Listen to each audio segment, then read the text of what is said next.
This video will be used to go over the standard operational brief that we've created with the help of the clinicians, shift leads, and supervisors. It's directly to do with the RPS model. This is going to be what we utilize for any type of call and just the daily operations here at Vets for Warriors. I'm going to go through all the pages. If there's anything that you don't understand, please feel free to reach out to your shift leads, your clinicians, or the supervisors. We'll be here to answer any questions. If there's something that you missed because I'm going too fast, just rewind it. But this is going to be used in place of a major meeting, or a major training. So we're just going to get right into it. So the manual itself is broken down through all the different sections. You got your table of contents here, and that's going to help you just kind of sort it out. We've tried to make things directly right to the point to make everything easy. This first section, call reporting, is going to be what you're going to do on the calls. As you can see, the first one, this is going to be the template that is going to be used for each call. So what you'll have is you'll have a soft copy of this, and the whole binder for that matter. And what you can do is you're going to have this in Microsoft Word, and you're going to fill out the date, the time, how'd you hear about Vets for Warriors, reason for call. These are all for that first initial call with a client. Okay, so you use this template for the first initial call, and then if it's a repeat caller, you're going to do the back. And the back is going to be for all follow-up calls. Now, some of the stuff we're looking for here is the same stuff that we're doing right now in the narratives. Your SI, your HI, and we go into a little bit more depth. It goes into substance abuse, previous mental health treatment, medical problems, legal problems.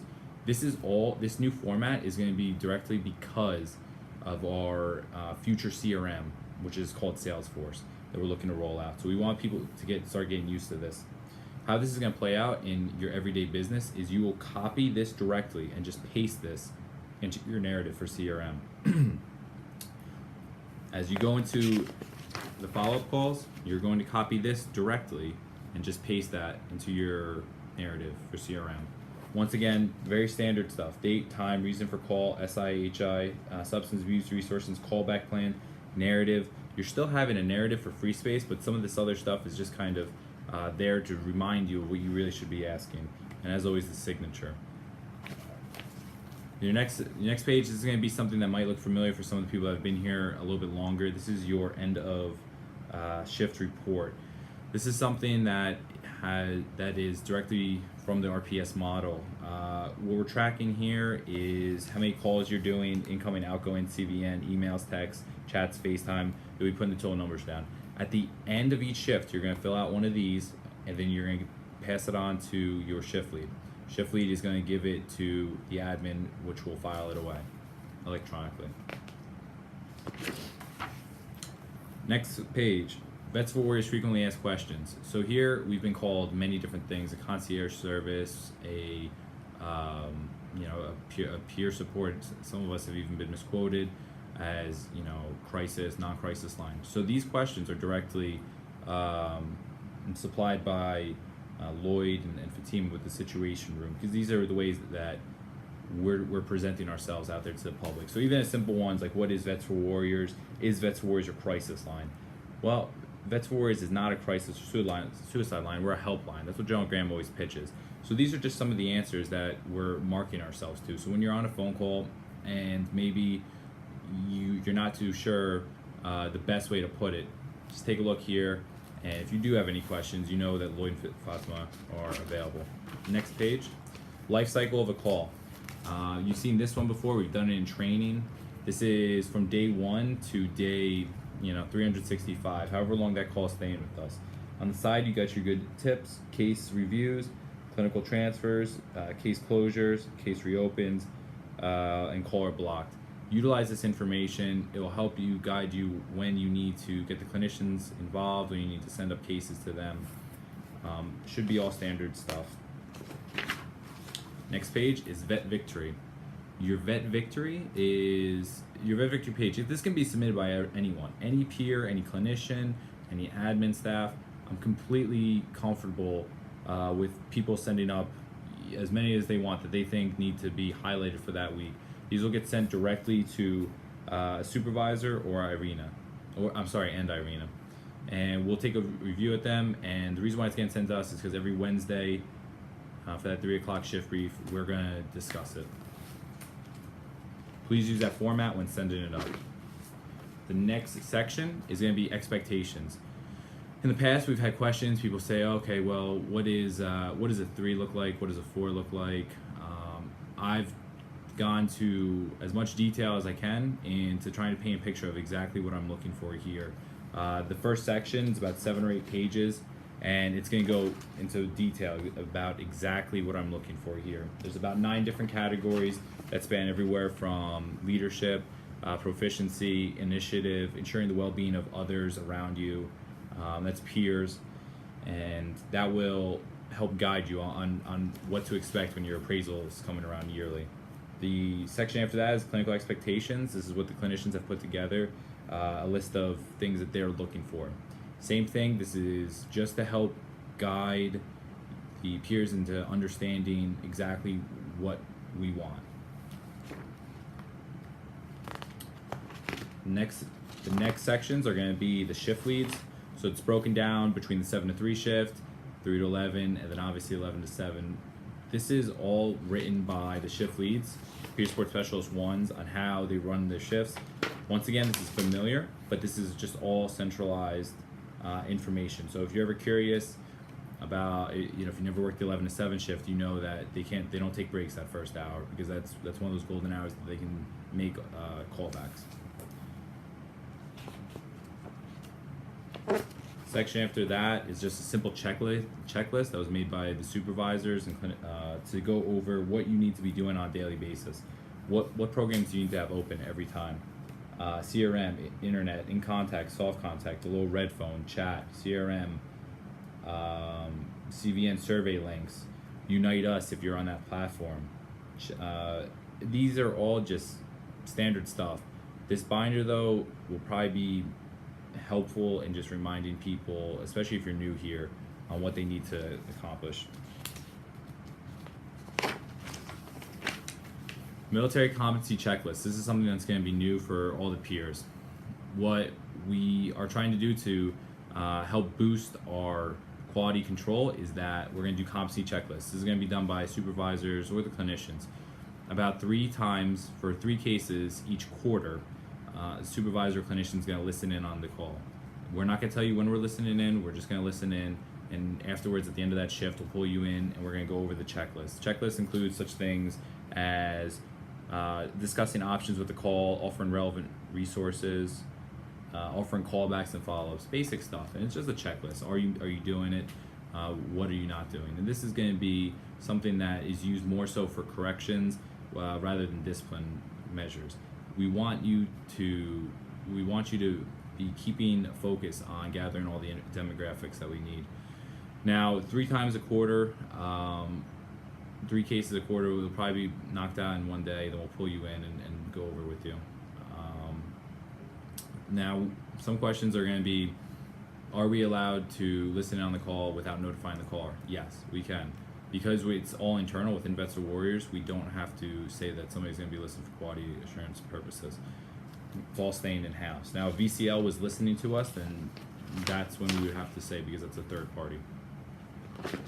The next section is going to be workflows and just some chain of command stuff. So the different programs that we have going on, CVN surveys, Vets Warriors with the VA partnerships. This is just stuff that's kind of showing you the workflows that are going on.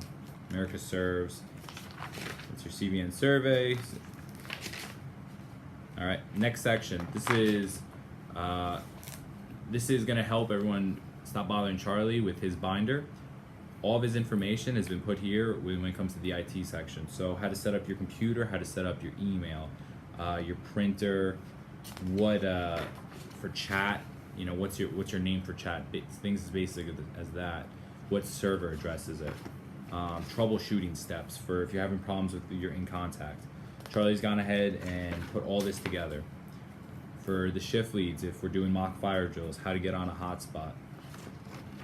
You got that in there. The next section is resources. So right now it's kind of blank. I have a time zone map for America, and I have the call numbers for the other programs in here, Mom to Mom, Cop to Cop. This section, I fully expect to be getting filled up with as peers bring up new resources and find new resources. You print it out, put a hole punch in it, and add it to your binder. And that goes along with everything else in here. Is these sections are fluid. I briefly touched on this is the hard copy. There will be a soft copy saved to the P drive. So at any time you can go in there and either print it out or tell one of the supervisors, hey, we need to update this, add this, this, and this. We'll do it, and we'll probably send an email out so people know that they need to make changes. The next section is the schedule, but this is the 6-month out schedule for now. This is the rest of 2018, what we're planning for.